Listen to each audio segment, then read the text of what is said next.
2025-жылы 16 сәуір ұлы жазушы Мұхтар Әуезовтың өзі үйіне келіп тұрмыз. Ары қарай жалғастырамыз. Жазушы 1949 жылы Абай романның 2 томын аяқтаған соң мемлекеттік сыйлыққа ие болады да, сол жылы қомақты қаржы 100 000 рубль алады. Сол ақшаға осы үйді салдырады. Үйді орыс архитектор Герасимов жобалап салған.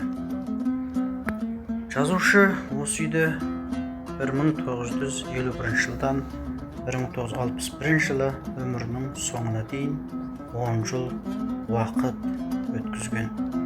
Осы үйде жазушының Абай жолының соңғы 2 томы және қаншама ұлы дүниелері жарыққа шықты. Жазушы қаламынан туындады. Жазушы өз қолымен еккен жаңға ағашы. Ұлы жазушының тас мүсіні. Жазушының жұмыс бөлмесі, кітапханасы. Бөлмес туындылар жазған үстелі, тұғырдағы тас бүркіт.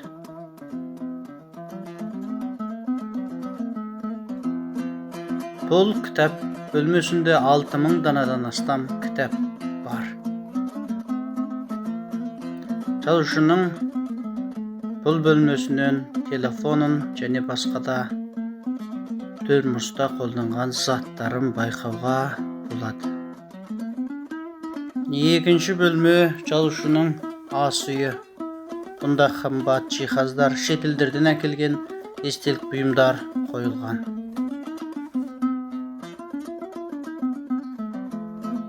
Жазушының үйінен шыққан соң артқы ауладағы музей үйіне кіруге болады. Бұнда жазушы өмірінен мағлұмат беретін қаншама жәдігерлер сақталған. 1897 жылы дүние келіп, 1961 жылы өмірден өткен Мұхтар Омарханұлы Әуезовтың өмір жолы әрбір адамға үлгі болуға татырлық, қиян-қилы тарихқа толы өмір. Бұл музейден автордың өміріне қатысты қаншама құнды жәдігерлерді көруге болады. Семей өңірінен әкелінген және Мұқаңның өмірінде істеткен қаншама қымбат дүниелер осы музейде көздің отын алып жайнап тұр, және қол жазбалары қойылған. Шығармашылық өмірінің әр кезеңінен толық мағлұмат береді. Музейдегі ең бір қызық дүние қазу жазуымен жазылған, сызылған суреттер, құттықтау хаттары, Шұңғы жазушылар одағынан берілген сыйлықтар. Жазушы ерекше жақсы көрген тұғырдағы бүркіт, атқа мінген қазақ, ең алғашқы шығармалары Қорғансыздың күні, Абай романның ең алғашқы нұсқасы, қолжазбалар, орыс тіліндегі нұсқалар, Құнанбайдың түймесі, алғашқы нұсқалар. Жазушының әрбір дәуірлерде, әрбір мемлекеттерге, шет елдерде сапарда болған кездегі суреттері. Ауылына барғанда қанжирен атқа мініп қуанып тұрған ұлы Мұқаң, шәкерім қазған құдық.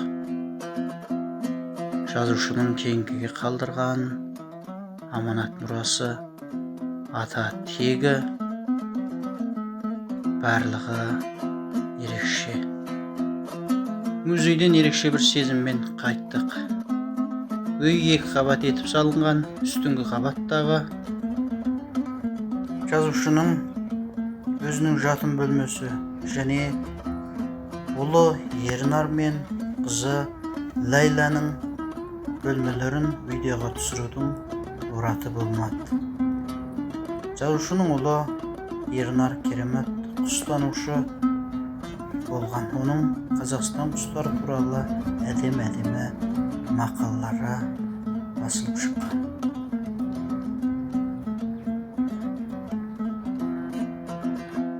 Бізбен бірге болыңыздар.